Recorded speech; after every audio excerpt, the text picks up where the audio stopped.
Las elecciones parlamentarias del 26 de enero han significado un primer desenlace de la crisis política agudizada con el destape del caso de los cuellos blancos. Mafia que había tomado el poder judicial siendo descubierta vendiendo impunidad a políticos, altos empresarios y crimen organizado. Es el final de varios hitos que van desde la destitución del Consejo Nacional de la Magistratura, el avance de la investigación fiscal Abajato, la prisión preventiva de Keiko Fujimori, el referéndum del 2018, el suicidio de Alan García, la propuesta de adelanto de elecciones, las cuestiones de confianza, la disolución constitucional del Congreso, el desfile de los más grandes empresarios peruanos por la Fiscalía, entre otros hechos que han remecido las estructuras del sistema político nacional. El resultado es que ha sido golpeado un núcleo histórico de conducción del país instalado desde los 90. El ala ultraderecha fue derrotada en las elecciones del 26 de enero. El APRA, el PPC, Solidaridad Nacional y Contigo quedaron fuera de la representación política. Y un fujimorismo dividido y peleado ha perdido la mayoría absoluta y reducido significativamente su bancada en medio de una gran fragmentación parlamentaria. Se acabaron los días de la obstrucción del fujiaprismo desde el Congreso. En esa medida, el presidente Martín Vizcarra es el gran ganador de las elecciones. Derrotó a su principal adversario y ahora pretende poner la agenda parlamentaria. Vizcarra ganó y está actuando como tal porque lo que ha venido en reemplazo parlamentario no trae ninguna fuerza articuladora. No se ha construido ningún polo alternativo y de transformación de la conducción del país. ¿A dónde va el Perú en medio de esta gran fragmentación? Sobre esto y más, vamos a conversar con Marisa Glave, excongresista de izquierda, una de las más visibles protagonistas en la disolución constitucional del Congreso, enfrentando a las mafias representadas políticamente por el fujiaprismo. Marisa es socióloga y máster en gestión de políticas públicas. Es una mujer feminista que hace política desde que era escolar al son de las movilizaciones contra la dictadura fujimorista de los 90. Además de congresista, ha sido regidora de la Municipalidad de Lima Metropolitana en 2 periodos.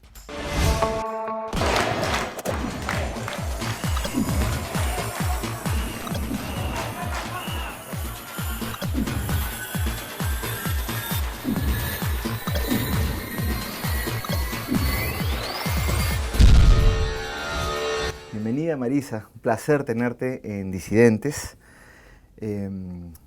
Bueno, y para evaluar las elecciones, Atilio Borón el otro día nos manda un mensaje y nos dice: ¿qué pasa en Perú? No entiendo nada de lo que pasa en Perú, ¿no? Y veo también que desde fuera, desde la región, porque este es un programa que se ve en la región, no se logra entender el Perú. Se dice mucho que los peruanos y las peruanas nos miramos el ombligo, pero yo creo también que desde la región no miran al Perú, no se entiende el Perú. Entonces, bueno, para comenzar a desentrañar lo que ha sido las elecciones del 26 de enero, ya varios han sacado escritos, algunos balances preliminares, alguien que dice que nadie ganó, otros dicen que ganó la derecha y tal. ¿Cómo ves? Nosotros sostenemos que ha ganado Vizcarra. ¿Cuál es tu balance de las elecciones? Bueno, Carlos, primero gracias por la invitación, felicitaciones por el programa. Creo que vale la pena además entrar en un diálogo desde el Perú, pero también para la región, ¿no es cierto? Y ver cómo logramos que entiendan nuestra particularidad, porque el Perú siempre parece estar como fuera de tono, ¿no? Nunca estamos ni en los momentos en que la derecha está ganando, nosotros estamos por otro lado, y cuando las izquierdas empiezan a ganar, nosotros también nos vamos para el otro lado, ¿no? Entonces, en fin, tendemos a ser un poco una especie de bicho raro, pero yo diría que a Atilio y a otros habría que decirles también que esta elección era muy particular. O sea, yo creo que uno de los errores que varios actores políticos también han cometido antes de la elección y que finalmente nuestras instituciones han abonado es que este proceso electoral no ha terminado realmente de ser, si quieres, el inicio del proceso electoral que se viene en el 21. Es realmente el cierre de un periodo que se abrió con esta especie de empate agónico. Acuérdate que cuando terminamos las elecciones del 2016, tú tenías a un Kuczynski ganador con las justas de las elecciones presidenciales y a una Keiko Fujimori hegemónica en el Parlamento de la República en una especie de no reconocimiento del resultado electoral. Era una especie de empate. Y se volvió un empate agónico, porque no había manera de resolver el empate, ¿no es cierto? Y finalmente el empate se ha resuelto. Es decir, se acabó, ese escenario ha terminado, y lo que tenemos es un Congreso que refleja, creo yo, el fin de un ciclo de partidos políticos o de organización política muy tradicional, un ciclo que además surge con la propia, comillas, transición democrática, y que está haciendo agua, ¿no es cierto? O sea, si tú ves el último resultado electoral, las fuerzas políticas que hoy están en el Parlamento no representan ni el 50% del electorado. O sea, hay una mitad del país, de los electores del país, cuyos votos no están representados en quienes hoy día tienen un asiento en nuestro Parlamento, ¿no? ¿Te refieres Entonces, al 24% que no fue a votar? No solo el 24% Y que no los fue que a votar, votaron en blanco nulo. sino los que votaron en blanco, los que no fueron a votar y los que votaron por partidos que no pasaron la valla. Claro. Entonces, si tú miras, tienes, por ejemplo, organizaciones políticas que han tenido una altísima votación en algunas regiones. El PPC tuvo una alta votación en Lima, el partido Aprisa tuvo una alta votación en el norte. Tienes partidos como Democracia Directa que tuvo importante votación en el sur del Perú en algunas regiones. Sin embargo, no han pasado la valla. Bueno, pero el APRA no ganó ninguna región. No, claro, pero han tenido votaciones importantes. No se puede decir que no tienen bolsones aún. Igual que decir que el PPC no existe es mentira, existe en Lima. El APRA existe en el norte. O sea, ha tenido votación relativamente importante en algunos lugares. Pero sus electores no tienen nadie que los represente en el Parlamento. Con la izquierda también pasó. Hay un bolsón importante electoral que votó, por ejemplo, por Juntos y que no está reflejado en el Parlamento. Pero todavía entonces, no están contando, ¿no? Están contando todavía. Bueno, esperemos que se logre. Pero en todo caso, lo que se está anunciando como el resultado, lo que te muestra es que tú tienes un 50% del electorado que no tiene representación.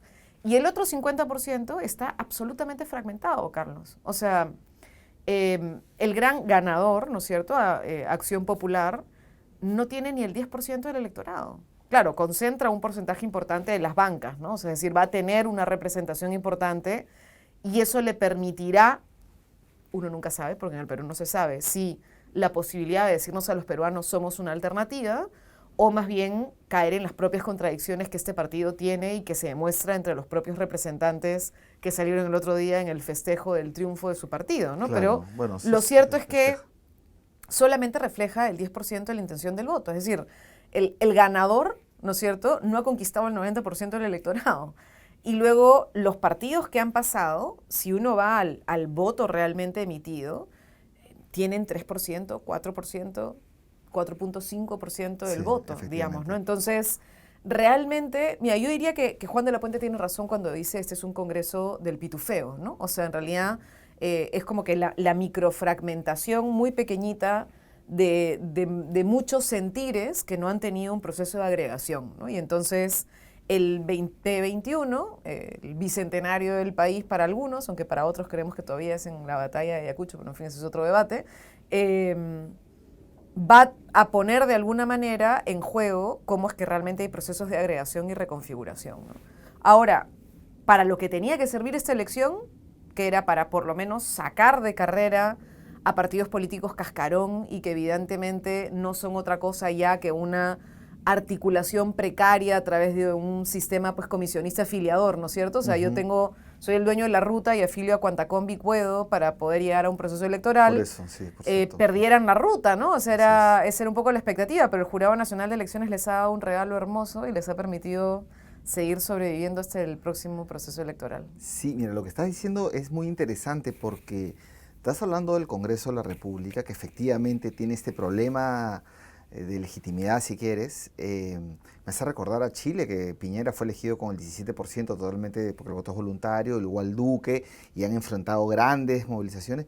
Pero yendo al Perú, Vizcarra no ha sido elegido, Vizcarra no tiene partido, Vizcarra gobierna con 5 o 6 personas, o sea, también es precario. Digamos que...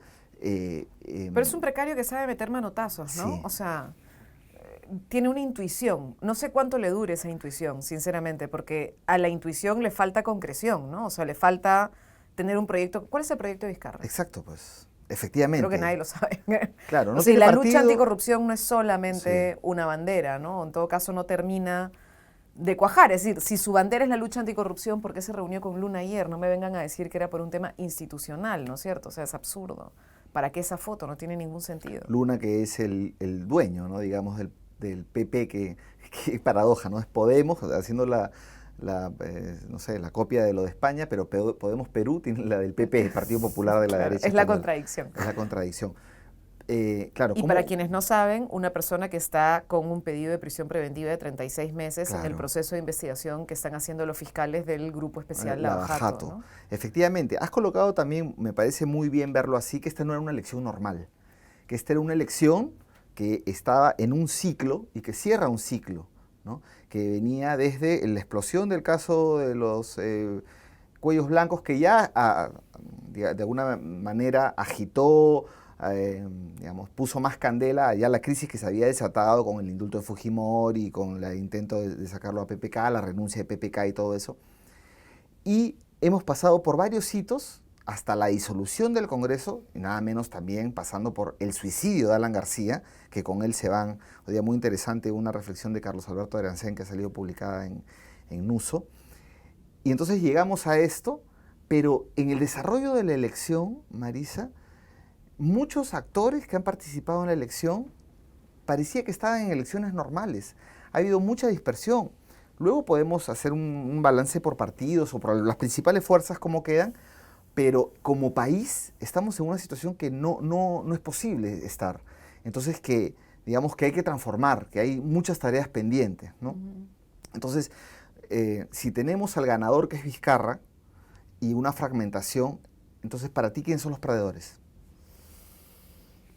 O sea, digamos, me da la impresión que los perdedores han sido los que encabezaron el obstruccionismo en el Parlamento, ¿no? O sea, es decir... El fujiaprismo, digamos. El fujiaprismo y sus atláteres, ¿no? O sea, es decir, la gente que fue del partido del señor Kuczynski y luego se llamó Contigo, ¿no es cierto? Ahí creo que el señor Cheput y el señor Violeta, que encabezaron una especie de traición al bloque democrático que se intentó armar en el Parlamento y se sumaron rápidamente como cola del fujiaprismo en el Congreso, intentando darle una especie de cara democrática, han terminado siendo duramente sancionados también en este proceso electoral.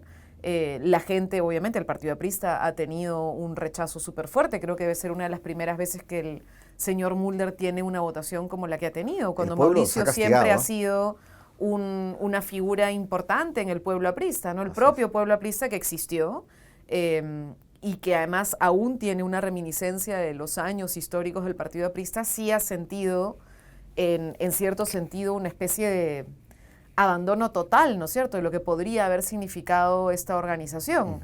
El fujimorismo ha perdido digamos, lo que había ganado con esta especie de lavada de cara, ¿no? El fujimorismo siempre ha tenido un voto duro, lo mantiene. Esta elección ha mantenido su voto duro, 7-5%. Nunca ha bajado de ese bolsón duro del electorado, pero en los últimos 2 procesos electorales nacionales, lo que habíamos logrado, tú, yo, todos los que nos movilizamos en la época del final de la dictadura de Fujimori, que era evidenciar que el autoritarismo y la dictadura estaban detrás de la propuesta fujimorista, esto que había quedado con mucha claridad fue diluyéndose en los años siguientes de la transición y terminó con este famoso, en fin, encuentro de la señora Keiko Fujimori en Harvard, supuestamente abrazando pues las banderas de los derechos humanos, de las libertades, en fin, ¿no? Esta supuesta transformación del fujimorismo ha quedado desenmascarada, ¿no? O sea, creo que una de las renuncias en el periodo pasado más duras, creo que simbólicamente es la renuncia de Paloma Noceda. Ella manda una carta a la señora Keiko Fujimori diciéndole: hemos perdido la oportunidad de mostrar que el fujimorismo era diferente. Lo único que hemos hecho es afirmar que somos exactamente lo mismo. Entonces, creo que esa careta se cae tanto así que la cabeza otra vez es Marta Chávez, ¿no? ¿Qué bestias? Ella es como, siempre es la cara más cruda del fujimorismo, ¿no? Lo fue cuando Fujimori cae y Marta Chávez asume la candidatura presidencial del fujimorismo, y hoy que Keiko Fujimori está otra vez en evidencia como parte de una organización que trae lo peor del montesinismo de la época de Fujimori, otra vez la cara es Marta Chávez, digamos, ¿no? Entonces, sí, yo creo que ellos son los que los grandes pierden, digamos, ¿no? duramente en este proceso electoral, ¿no? Sin embargo, creo que en general pierde la clase política. O sea, la clase política tradicional tiene un golpe. ¿A pesar de Acción Popular? A pesar de Acción Popular, tiene 10%, Carlos. O sea, Claro. yo insisto, veamos el voto real. O sea, no hemos tenido nunca en el Perú una fuerza política ganadora con menos de 20%. Sí. Esta es la primera vez que el ganador no llega a 10 de intención real de voto. Entonces, Claro. no tienes que hay una recomposición de los partidos tradicionales y que el Perú ha corrido a coger su lampa y a la No, memoria no. del arquitecto de la UNDE Terry. No, por favor, estamos hablando del 10% de la gente. O sea, hay un 90% que no votó por Acción Popular, ¿no?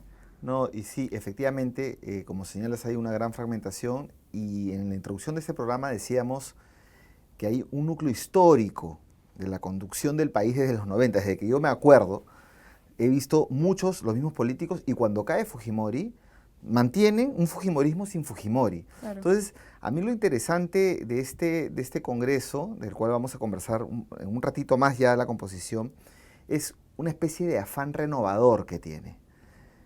Hay nuevos rostros, todo fragmentado y todo, hay nuevos rostros, nuevas caras, incluso gente humilde se ve en las candidaturas, no dentro del Congreso, pero en las candidaturas ha habido muchas mujeres y muchos jóvenes participando, con lo cual me da la sensación de que se han metido a política, han decidido hacer política. Eso queda, digamos, queda fuera del Congreso, pero porque no es un Congreso donde han entrado muchas mujeres, lamentablemente, según los primeros, ¿no? Pero en la campaña sí se ha visto. Entonces, claro, cae este núcleo de conducción política y yo estoy completamente de acuerdo con lo que tú dices, que se desprestigia, cae. Pero ahora hagamos una breve evaluación de algunos partidos. Yo acá había preparado una listita, más o menos con algunas ideas, no sé si tú coincidirás, ¿no? Por ejemplo, Acción Popular, efectivamente, es el primer lugar, pero súper bajo. 10%, 10.3%, y vamos a ver finalmente cómo queda. 10.3 del válido, Sí, querido. ¿Eso del qué válido. quiere decir? De los Del emitidos son emitido, 8%, sí, ¿no? pues, Se ha mostrado también como una fuerza no tan limeña, porque en Lima ganó PP, el Podemos Perú, Urresti. Y eso que a pesar de haber ganado la elección metropolitana del 2018, ¿no? Entonces ellos no están limeños.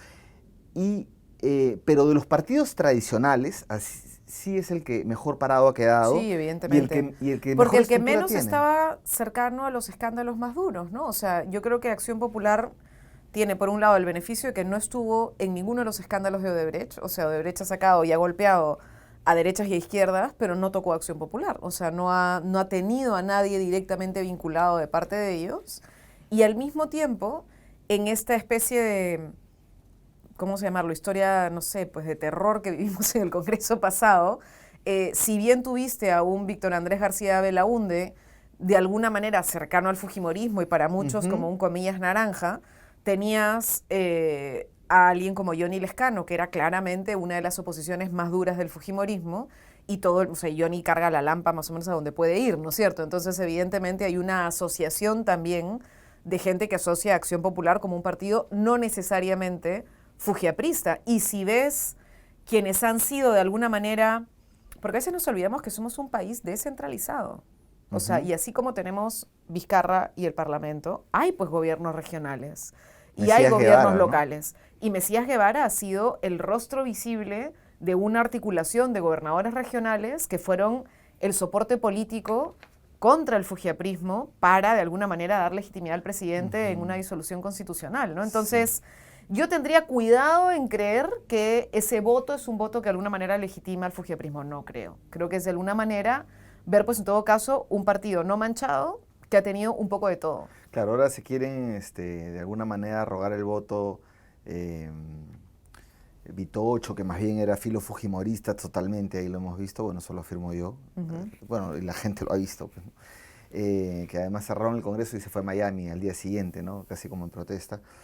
Y, digamos, han salido a reivindicar esa victoria personas que, digamos, no la han ocasionado. Y yo coincido contigo en que Johnny Lescano, que ha tenido un papel destacado en la lucha antimafia en el Congreso, me parece que explica también con... Es muy visiblemente asociable, claro, ¿no? claro. A ese, entonces, yo, sinceramente, creo que en todo caso es un voto diverso. No lo vería como un voto de continuidad al Congreso pasado, ¿no? Ahora, tiene estructura, Acción Popular tiene una estructura que, o sea, Fujimorismo no tiene estructura. Eso es, digamos, como tú señalabas hace un rato, ¿no? Franquicias, bueno, muy grandes que se compran, se venden y que te llenan la combi y todo. Pero Acción Popular parece tener estructura, Sí, ¿no? igual que el FREPAP. FREPAP. El FREPAP es, bueno, 8.2% en temas globales, de repente 6 debe tener efectivamente, pero su mayor votación es en Lima Metropolitana. Sí, Lima y la zona costera, ¿no? En la costa del Perú. Han ganado 2 regiones, es Lima Provincias y lo que es Ucayali, pero tienen alta votación en la ciudad de Lima y también en una parte urbana, ¿no? Entonces bueno, es la sorpresa. Ellos enarbolaron la lucha anticorrupción. O sea, esa era su campaña, ponían por delante inmunidad, tal. No hablaban de ideología de género, más bien ahora que les preguntan y quieren que declare, bueno, efectivamente. Es porque pareciera una prensa que quiere generar esa contradicción porque pareciera que están tristes porque la señora Bartra no está, ¿no? Es decir, no creo que sea la obsesión de los señores la discusión sobre el tema de género. Yo creo que más bien el próximo Congreso no va a tener una agenda antigénero, tampoco pro. O sea, es decir, no creo que sea un Congreso que vaya a avanzar en derechos para las mujeres y para la comunidad LGTBI, pero tampoco creo que sea un Congreso que los vaya a perseguir, como pretendió en su momento un sector del fujimorismo, claro, ¿no? Entonces, yo diría que salvo la prensa que insiste y que como que quiere colocar el tema permanentemente, no sé si esa va a ser caballito de batalla de ninguno de los actores dentro del Parlamento con suficiente fuerza como para poder plantearlo, ¿no? O sea, yo más bien creo que en todo caso el currículo nacional no será el centro del debate, digamos, ¿no? O sea, habrá que verlo en todo caso. Menos todavía, no creo, porque no lo han dicho. No lo han dicho y no veo otros que también lo vayan a hacer. O sea, ¿quién podría hacerlo? El señor Urresti tampoco, ¿no? O sea, él también ha tenido declaraciones ambiguas, pero no necesariamente porque sea su caballo de batalla, ¿no? Entonces, no me queda claro que se vaya a hacer un tema que necesariamente este Parlamento promueva, ¿no? Habrá que ver, porque uno nunca sabe y la gente también se cuelga de cualquier barbaridad. Pero el FREPAP tiene una historia en el país. O sea, las últimas 2 elecciones no participaron, recuerda, Carlos. Sí, o sea, sí. Y el FREPAP perdió la inscripción y a pesar de haber perdido la inscripción, con todo lo difícil que ha sido en este país volver a montar inscripciones, el FREPAP lo logró.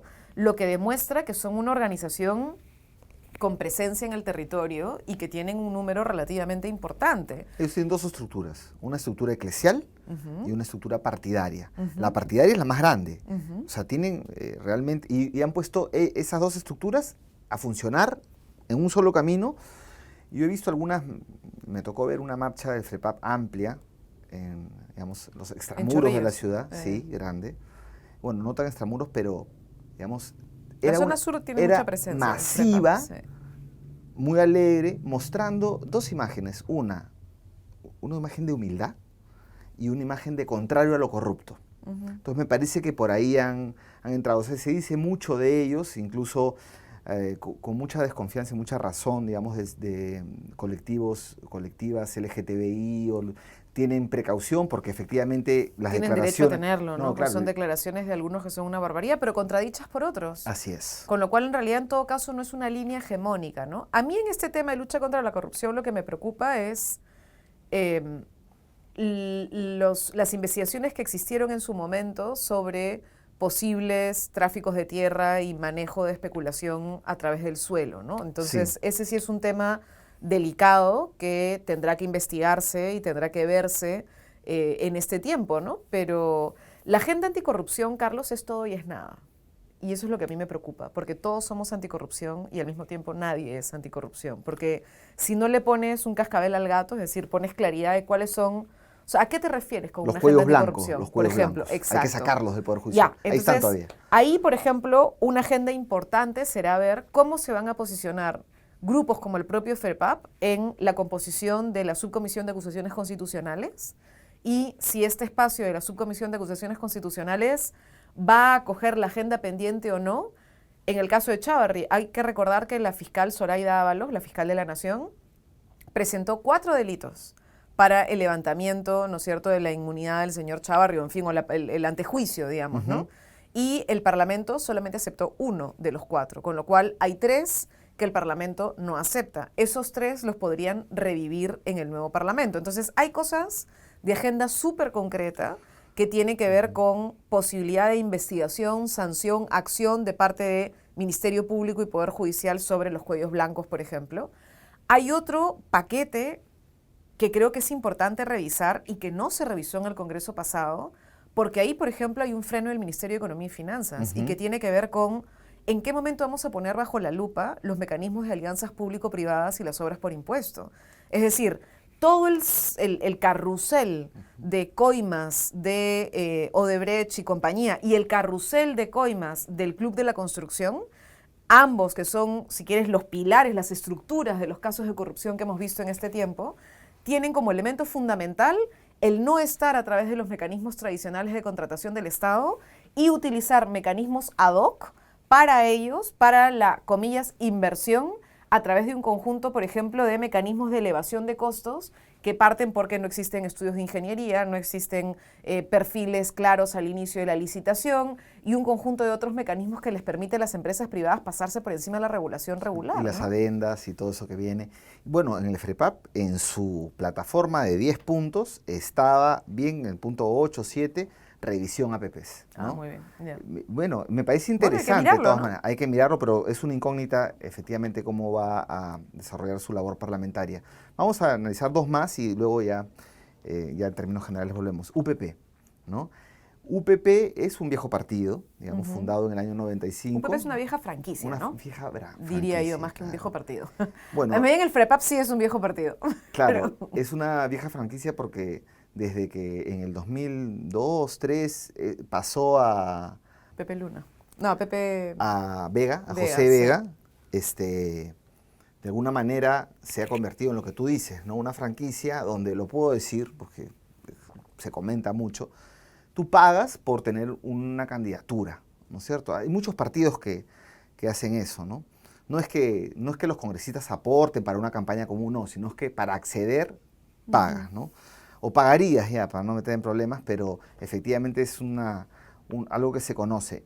Pero UPP parece que le ha dado el 50%, o sea, esta vez, a Antauro Humala. Ya lo he hecho antes, ¿no? Con Ollanta. Lo hizo antes con Ollanta, claro. Efectivamente, y por eso tuvo bastante presencia en el 2006, ahora en el Congreso, ahora lo ha vuelto a hacer, pero la entrada de Antauro ahí, que es una entrada radical, que quiere fusilar a todo el mundo. Yo no llamaría a eso radical. Llamaría a eso eventualmente extremista. Si extremista. Quieres, pero no llamaría radical. Sí lo acepto, porque yo considero que no es una fuerza de izquierda, efectivamente. Pero de todas maneras, esa postura con la que entra, y viendo el mapa de votación, que ha mordido bastante de lo que ha sido, o el voto, le podemos llamar de la izquierda social, ese voto que le dio la segunda vuelta 2 veces a Ollanta Humala, ha mordido de ese voto que casi le da la segunda vuelta a Verónica Mendoza y el Frente Amplio, digamos, las bases de la izquierda, ¿no? Los pueblos del sur. Por ahí ha entrado UPP. Y hay unos quienes señalan que como que ha arrimado a la izquierda al centro y al Salvador del Solar lo arrimaría a ser defensor del modelo, básicamente, ¿no? En una, digamos, como el 21 viene ahorita la elección presidencial, ¿tú cómo ves UPP? La verdad es que el señor Antauro Humala me parece que es una expresión de una especie de fascismo popular, ¿no? Y eso me parece preocupante, porque somos un país y en América Latina hay una tendencia en algunos sectores a legitimar tendencias neofascistas, ¿no? O sea, sean de derecha o sean de izquierda, como las quieras mirar. Y eso es algo peligroso, ¿no? O sea, el discurso del señor Vigilio Acuña, que no es un nuevo en la política, ¿no es cierto?, sobre su argumento de solamente vamos a fusilar a los feminicidas y solamente vamos a fusilar a los corruptos, es un discurso que suena, ¿no es cierto?, en un momento en una sociedad que está muy harta de niveles de violencia y niveles de descaro en el país, pero que fuera de bromas no es otra cosa que precarizar aún más nuestra propia sensibilidad, ¿no? O sea, la pena de muerte es una manera en la cual el Estado reproduce la violencia que ha recibido sobre él de una manera tal que termina eliminando una vida, ¿no? Y eso es parte de un debate del mundo de los derechos humanos hace mucho tiempo, ¿no? Entonces, decir que esa es la razón por la cual te quieres ir del Pacto de San José, por ejemplo, en realidad es mentira, porque te quieres ir de otras cosas del Pacto de San José, ¿no? Entonces, ahí creo que se esconde otra cosa, una mirada además muy autoritaria de cómo entender el Estado y cómo entender el Estado con relación a la sociedad. Yo relativizaría el peso que han tenido, ¿no? Ahí, por ejemplo, yo estoy de acuerdo con Paul Maquet. O sea, ¿cuánto voto ha tenido UPP real? ¿4%? Yo no sé si con 4% pasas a la segunda vuelta, Carlos. O sea, yo creo que hay que tener cuidado de darle más peso de lo que realmente tienen las fuerzas políticas que hoy están en el Parlamento y su resultado electoral para la lectura para el 2021, ¿no? O sea, podrías decir que se comió el voto de Goyo, sí, se comió el voto de lo que significó la candidatura de Gregorio Santos en el proceso pasado y tal vez ese 4 o 5% que en algún momento logró conseguir, pero más que eso no tiene. Ya, pero como señalaba Alberto Adriancén, me pareció interesante, ya, este voto, ¿no? Fragmentado y todo, pero lo que le ha tocado a UPP, que o sea, hasta un mes antes decías ni pasará la valla, un partido como UPP, es un enano, un diputado. ¿Qué expresa ese voto? ¿Cuál es el alma de ese voto? Rabia. Pero Beto Adriancén dice, a ver, él dice que el alma de ese voto, tanto del FREPAP como de UPP, es un voto plebeyo que expresa lo plebeyo y lo radical. Es decir, el voto plebeyo y radical lo han captado ellos. Eso, digamos, que debió captar normalmente irse después de la buena performance que tuvo la izquierda en el Parlamento, en la disolución, debió ir para la izquierda, no. Fue al FREPAP y fue al UPP. Y desde ese punto de vista, hay que mirarlo, ¿no? Pero para eso habrá que mirar qué cosa hacen y cómo es que se construye ese imaginario, ¿no? Ahora, o sea, no todos van a estar juntos de repente, creo ¿no? que eso es parte de lo que habrá que mirar y cómo eso además se articula a una estrategia penal, ¿no? Porque es una estrategia del señor Antauro en relación a su presencia en el penal.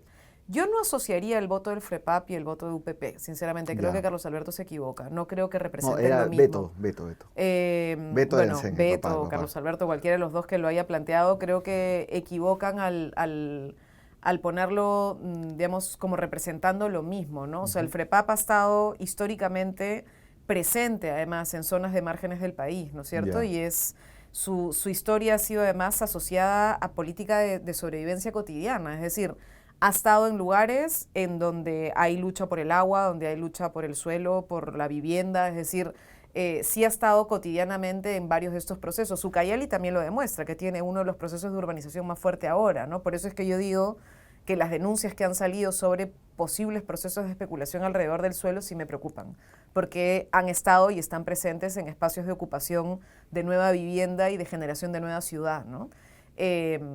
Lo de Antauro más bien yo creo que es otra cosa, es un sector más bien que ha existido siempre en el país. O sea, el voto a Fujimori, el voto a Ollanta mismo y la reivindicación hacia alguien como Antauro ha estado en un sector de la sociedad que hay en la sociedad peruana que quiere mano dura, que quiere mano firme, que quiere, comillas, pena de muerte, que quiere una mirada mucho más autoritaria.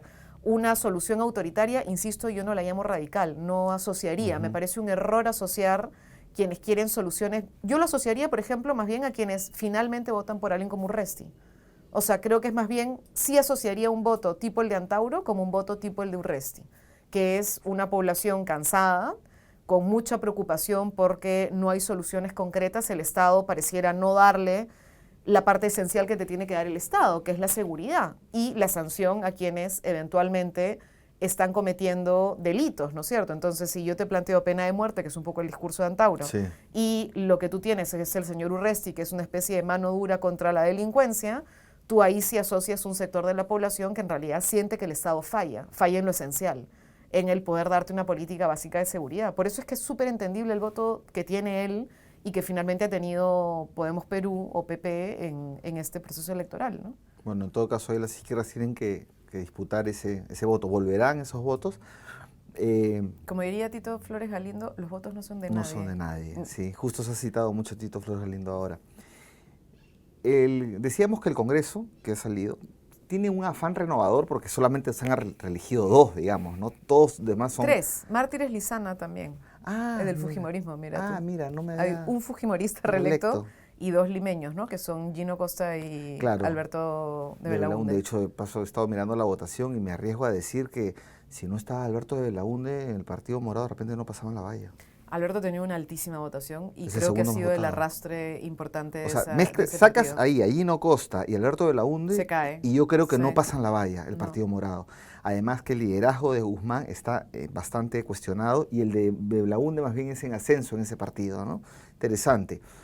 Pero lo que tiene que ver sobre todo con los temas que tú has trabajado, con la captura del Estado y eso, es que es primera vez que, por el resultado de la coyuntura, del contexto, que la CONFIEP no ha financiado las campañas electorales. Entonces los congresistas que han entrado, las congresistas que han entrado, a diferencia de lo que ha sido los últimos años, no le deben nada. Entonces, ¿es un cambio en la relación Congreso-Poder Económico? A ver, yo ahí diría 3 cosas de este proceso electoral que además, digamos, como científica social me parecen fascinantes, ¿no? Uno es la desnudez de los partidos. Esta ha sido una elección sin HD. O sea, es decir, no has tenido el marketing, ¿no es cierto?, Claro. político y la campaña en los medios de comunicación, si no has tenido la cruda realidad, digamos, ¿no? Esto es lo que hay. O sea, así están, esta es la realidad de nuestras organizaciones políticas, esta es la precariedad a la que hemos llegado después de 2 décadas de puro marketing y puro espectáculo, digamos, y esto es lo que tenemos del debate real, ¿no? Entonces, bueno, sin HD hay que ver la realidad y hay que asumir, ¿no es cierto?, el golpe y tratar de ver si logramos consolidar propuestas un poco más serias y un poco más completas, ¿no es cierto?, de cara a la elección del 2021. Una segunda es que es la primera vez que está vigente la prohibición constitucional del pago de propaganda. Acuérdate que poca gente recuerda que cuando tuvimos el primer referéndum, ¿no es cierto?, donde además se decide, por ejemplo, la no reelección de los parlamentarios, que es el referéndum que cambia algunos preceptos constitucionales, se constitucionaliza la posibilidad de que haya sanción penal, que finalmente lo logramos y hay una ley de desarrollo, y además se prohíbe el pago de publicidad en televisión y en radio. Entonces, esa ley no se hizo como ley de desarrollo en el Congreso. Entonces solo está la prohibición, con lo cual esta ha sido la primera elección en la que tenemos una muy mala franja electoral, o sea, la franja no se modificó, tenemos la vieja ley de la franja, es decir, inútil, y no se ha hecho una especificidad de cómo modificar esa parte de propaganda. Entonces, realmente hemos tenido partidos políticos que a lo más han tenido aportantes para la parte más de merchandising, ¿no? O sea, de, en fin, meeting, regalar el polo, BTL, todo debajo de la ¿no es línea. cierto? O sea, poner el panel, qué sé yo, pero no la parte de la publicidad masiva, ¿no? Y entonces, como dice Paco Durán, eso te... En el último libro de Paco, de Captura del Estado, Francisco Durán, quienes nos conozcan de otro lado, hay que leerlo, Francisco ha hecho en su última publicación con la Universidad Católica una especie de, como de línea del tiempo de cuáles son los momentos en los que puede haber captura, ¿no? El primer momento, dice él, es el momento electoral, porque es el momento en el que el actor político está desesperado, porque quiere llegar, no tiene cómo, no tiene recursos, y es el momento donde es capturado. Bueno, esto de alguna manera lo habríamos cortado con esta prohibición constitucional. Pero ahora viene la segunda etapa, que es el momento de la formulación de las políticas. Entonces, en este momento lo que tenemos es a un parlamento que no ha entrado gracias al capital, pero que podría estar buscando el capital para determinadas medidas que tendrán que tomar. Y eso creo que nos debe alertar como sociedad civil para mirar realmente qué se aprueba, qué no se aprueba y con qué agenda se entra, ¿no? Pero es interesante porque cuando decíamos es el núcleo histórico de conducción que ha caído, no solamente nos referimos a fuerzas políticas cuya última expresión ha sido Keiko Fujimori, sino también a la CONFIEP, que ha tenido que desfilar están desprestigiados, pueden perder la conducción de sus empresas. La CONFIEP, el gremio de las empresas privadas en el Perú. Bueno, ayer me pasaron la propaganda de Graña, ¿no? O sea, ya no somos Graña y Montero. ¿Has visto el video? No, Ah, te lo voy a son? pasar. ¿Cómo son? Es un video donde de pronto tú ves a todos los trabajadores y de pronto ves cómo están sacando las letras del edificio que decía Grupo Graña y Montero y el símbolo, y entonces lo están sacando y ya no nos representa, cometieron errores y pedimos perdón al país. Hoy día han salido también en un par de periódicos, pedimos perdón al país, ¿no? Entonces, sí hay un golpe a la clase empresarial, claro, ¿no? Están perdiendo Pero ese golpe a la clase empresarial, Carlos, ¿va a estar acompañado de una reforma empresarial en este Parlamento o no? Eso es algo que habrá que preguntarle a los nuevos electores. O sea, pero se abren oportunidades, digamos, ¿no? Sí, se abren oportunidades porque los dueños del Perú están con problemas de perder el control de sus empresas y a través de eso perder la calidad de dirigentes nacionales de la burguesía y tal, ¿no? Entonces, bueno, pero al mismo tiempo también, como ya se acabó esta pelea, pienso yo, de la mayoría fujiaprista, ¿no? ¿Tú crees que haya posibilidad, ya una vez que ya no hay mayoría, ya no hay cuco fujiaprista en el Congreso, y no hay una fuerza articuladora tampoco que pueda, digamos, enfrentar a Vizcarra o ponerle problemas en este año y medio que queda? ¿Tú crees que el conflicto social peruano, o sea, la crisis de régimen, le llamo crisis de régimen que ha tenido este momento de cuellos blancos, de la mayoría fujiaprista y tal, pueda derivar el conflicto hacia algo más de carácter socioeconómico? En la elección del 21, creo yo.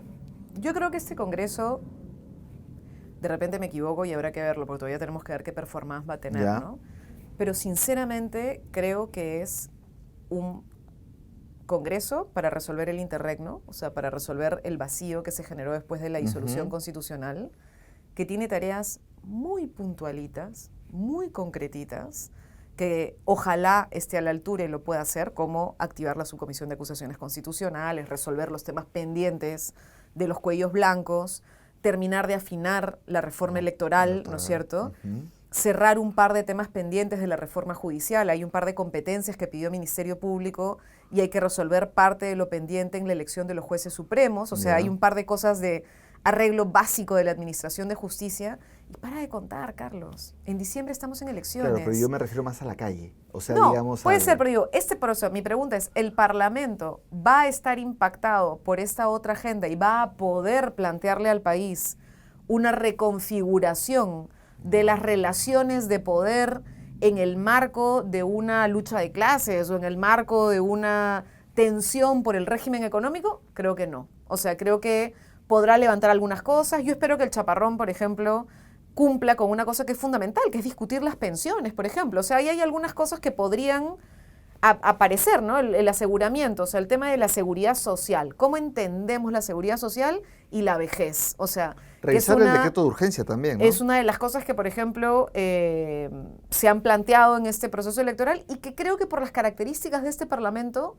podría entrar en debate lo que OIT planteaba, ¿no? El sistema tripartito, por ejemplo, ¿no? Empresa, Estado y trabajador. En fin, podría ser algo que tal vez lleve a un tipo de reflexión por ese lado y a corregir alguna que otra cosa menor, ¿no? Más bien, lo que habrá que ver es cómo la calle se le va a parar a Vizcarra. Claro, y ese sí es un tema que habrá que mirar, porque Vizcarra, aunque uno nunca sabe, porque de repente por ahí que encuentra su nuevo caballito de batalla con este nuevo Congreso, pero lo cierto es que se le está acabando, si quieres, el crédito que ganó con la disolución del Congreso, ¿no? Se acabó el cuco, ¿no? Ya no hay cuco. Y ahora empieza su gobierno. O sea, que la gente necesita ver cosas concretas, ¿no? Y ahí sí siento pues que tienen un problema que tendrán que resolver incluso de ejecución de gasto público. Claro, ¿no? Este conflicto más político pase a un conflicto de carácter más económico y social. Me parece a mí que podría haber una oportunidad ya acabada pues con la... Tal vez abierta por la propia CONFIEP y los sectores empresariales, ¿no? Porque mira, no sé si viste a la... Siempre se me da el nombre. ¿Cómo se llama la presidenta, secretaria de CONFIEP? No me acuerdo del nombre de ella. Ya, sí. bueno, salió el otro día que tuvimos León, ¿no? Otra vez una muerte muy dura, la muerte de un trabajador de Plaza Vea, de un chico de 24 años, que trajo inmediatamente a la memoria la muerte de los dos trabajadores de McDonald's y lo que ha sido una especie de protesta ante la precarización del sistema de fiscalización laboral. Frente a eso, Vizcarra sacó primero una modificación del reglamento de fiscalización y después un decreto de urgencia. Sí. En el decreto de urgencia ha recuperado la sanción penal, que era una cosa que evidentemente los gremios empresariales en el Perú no querían. Ha salido la muerte de este chico y ya salió un sector del gremio empresarial encabezado por esa señora que se me olvida siempre el nombre. Marisabel León. Marisabel León. Que han salido a decir, hay más gente que se muerde en accidentes de tránsito, que no podemos sobreregular, que vamos a ahogar a la empresa formal. Y entonces ya están atacando ¿a quién? A Vizcarra. Por esta regulación básica, Carlos. Es decir, hemos recuperado lo básico. Y ahora entra una discusión después del incendio terrible de la deflagración en Villa El Salvador, ¿no es cierto?, sobre si Ocinermin está cumpliendo su rol o no está cumpliendo su rol, que como todos sabemos ahora resulta que da licencia para transportar gas en el Perú de manera automática y que no hace fiscalización de a quienes les ha entregado esa licencia. Es una barbaridad, se echa la culpa, ¿no?, a la informalidad cuando lo que no hay es presencia estatal. También están los decretos de urgencia, contra la negociación colectiva, del régimen agrario y que habrá que revisar. Pero bueno, vamos a ver cómo avanza eso. Y ya para ir cerrando, Marisa, porque hay tantas cosas de las que hablar, pero bueno, no hay mucho tiempo también en este espacio. El tema de la izquierda, ¿no? Y con un ánimo de buscar salidas, porque siempre pues después de malos resultados viene la noche de los cuchillos largos. Entonces, en ánimo de buscar salidas, yo te pregunto, ¿qué enseñanzas para la izquierda nos deja esta elección? Y también, ¿qué rumbos unitarios ves? Y si hay una oportunidad para construir todavía un espacio bien amplio de transformación, porque este Congreso lo que no tiene es, o sea, se derrotó al fujiaprismo, al núcleo histórico de conducción, pero no ha surgido pues un polo alternativo de conducción que podría ser, digamos, transformador, ¿no? Entonces, ¿cómo ves tú eso?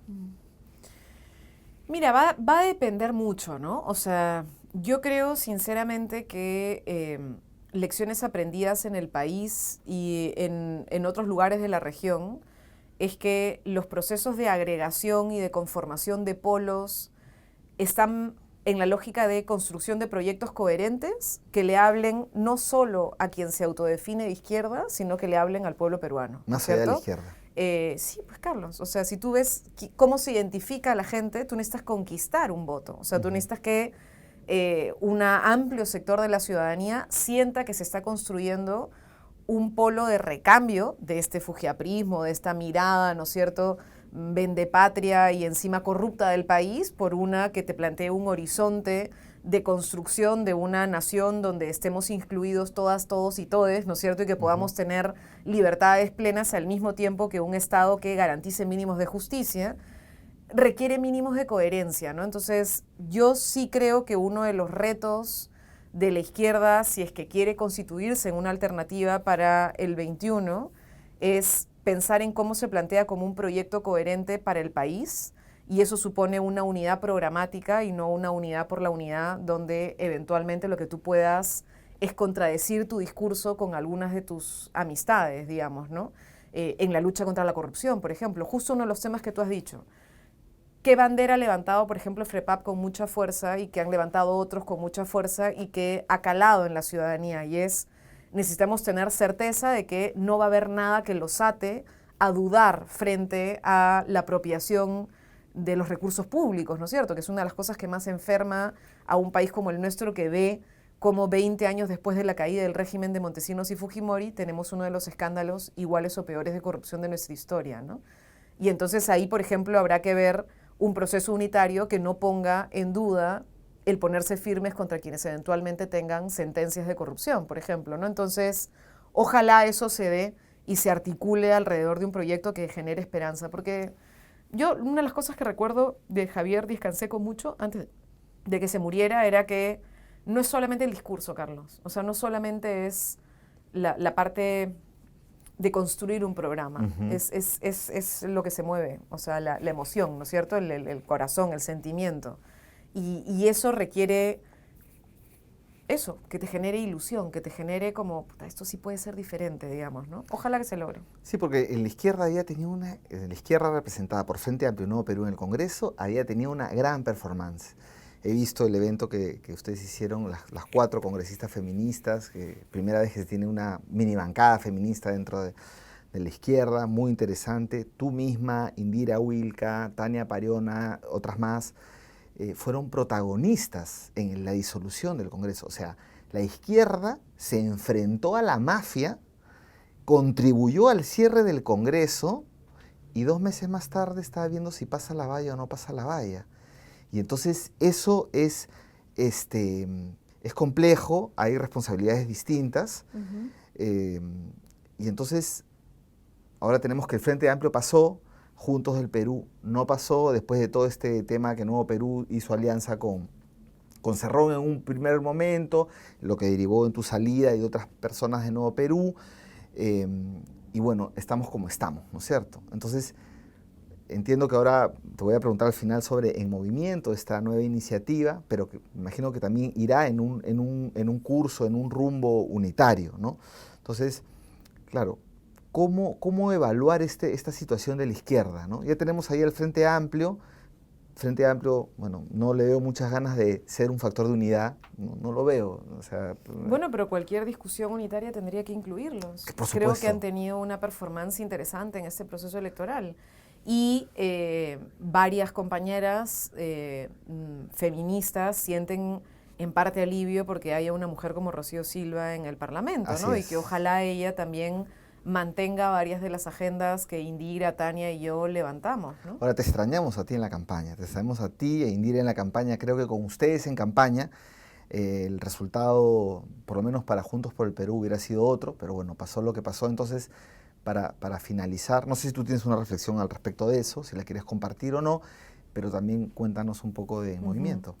Bueno, Indira y yo no participamos en la campaña porque, como tú bien has dicho, hemos tenido una distancia por lo que creemos que ha sido, bueno, una flexibilización del discurso anticorrupción y del discurso de defensa de género que nos parece que es inaceptable, ¿no? Entonces, ojalá eso sea evaluado y haya una reflexión en torno a la necesidad de ser muy firmes con esas dos banderas y no tenerlas ¿por qué romper? ¿Por qué no quedarse flexibles? fuera y luego...? ¿no? Porque entonces nosotras también flexibilizaríamos nuestra agenda y entonces hay cosas que creo que hay que saber marcar como límites, ¿no? O sea, hay cosas que puedes aceptar de diferencias, pero hay otras que te constituyen, ¿no? O sea, se vuelven esenciales y creo que para nosotras es esencial tener claro la lucha contra la corrupción y es esencial la defensa de las mujeres y de la comunidad LGTBI, ¿no? Que no es un no negociable, ¿no? Incluso si no participaban en las elecciones del 26 de enero. No hemos participado nosotras. No, digamos que el Nuevo Perú no participe, digamos.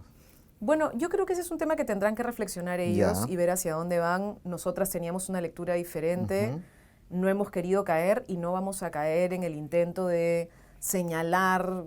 En fin, creo que en este momento no está de más intentar caer en el juego de atacar a alguien. La prensa de derecha nos ha buscado insistentemente en busca de generar contradicciones con compañeros y compañeras del Nuevo Perú. No lo vamos a hacer. Lo que queda claro es que hemos tenido lecturas diferentes de lo que tocaba hacer en ese momento. Ahora entramos a otro momento y en este nuevo momento creo que la reflexión trasciende a candidaturas presidenciales de algunas personas y que tiene que ver más bien con justo lo que tú estás diciendo. ¿Hay la posibilidad o no la posibilidad de que se arme algún proyecto ilusionante que convoque al pueblo peruano hacia un camino de transformación? Ojalá se logre. Lo que estamos haciendo Indira y yo y las compañeras y los compañeros, los compañeros en movimiento es algo diferente, no es un partido político y creo que eso hay que aclararlo, o sea, no hemos ido a comprar un kit, no hemos hecho un llamado como el de Jorge Nieto, por ejemplo, al Partido del Buen Gobierno, que es uno de los nuevos actores que ahora se vendrá, habrá que analizar qué sale, se ha juntado con Susel Paredes, si no me equivoco, habrá que ver qué cosa sale por ahí.